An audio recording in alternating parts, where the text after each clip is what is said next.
Iba't ibang aksyon ang isinusulong na anti-sardinas po mga pangga. Yung anti-siksikan na tinatawag po nila overloading. Sabi nga ng isang jeepney driver, dumipensa isang jeepney driver na sinita. Sabi niya, bakit? Sila naman yung mapilit na sumakay. Totoo na yun. Kagaya ng sinasabi ko nung last time po mga pangga, di ba? Nung isang po mga pangga, gusto na pag commuter ka, pick your poison. Anong gusto mo? Standing o malilate ka? Ganun. Yun yung punto mga pangga na sinasabi din po natin sa mga kababayan po natin po mga pangga.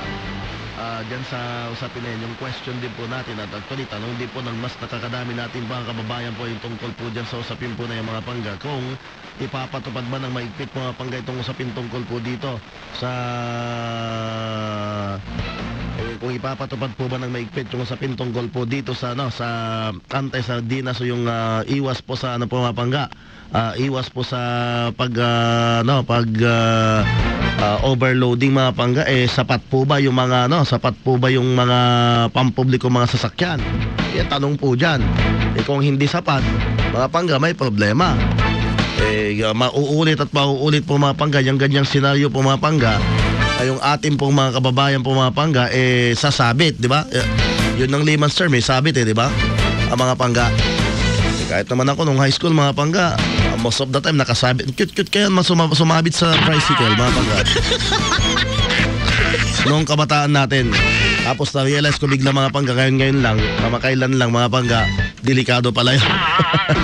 So, sa mga kabataan mga pangga, mag-ingat pa mga pangga, huwag pong basta-basta sumasabit sa mga tricycle, lalo pag biglang pumeno ako.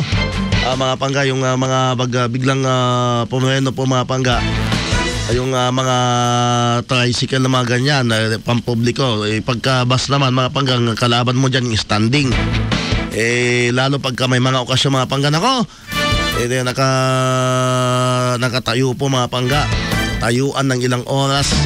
Nasubukan ko nga yung mga pangga last time di ba? Nung nasa AM nga tayo mga pangga, di ba? Kinover nga namin yung pag hindi pala po Francis Visit yun. Yung SEA Games. Yung katatapos sa Southeast Asian Games, kinover po namin po yung mga pangga nung pauwi na. Grabe yun. Mula Manila po mga pangga, mga 4 hours yata, nakalabas na pa lang kami ng Metro Manila.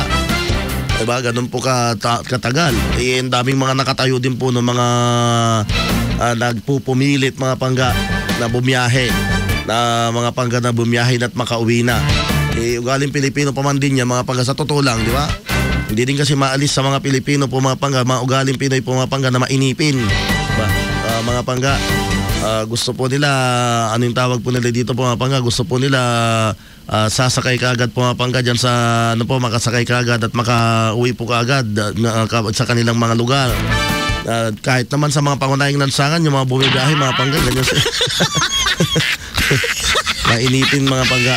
Ugali natin po yan mga pangga sa mga Pinoy po, yung pagiging mainipin na ganyan po mga pangga dyan sa sa mga ganitong sitwasyon. Kaya ngayon ang sinasabi, tignan po natin kung ano yung magiging tugon po dito. Well, kung ipapatupad man mga pangga ng mahigpit nga po itong usapin tungkol po dito, ako po ay naniniwala na pag-iisipan nilang mabuti kung paano po hindi maapektuhan ang commuting ng public. Diba ang publiko, mga commuters? Kasi kapag kaganyan, malamang sa malamang may mga mangsisita na po sa pangunahing mga lansangan po mga pangga. Diba? Yung mga naka-overload na mga ganyan po na mga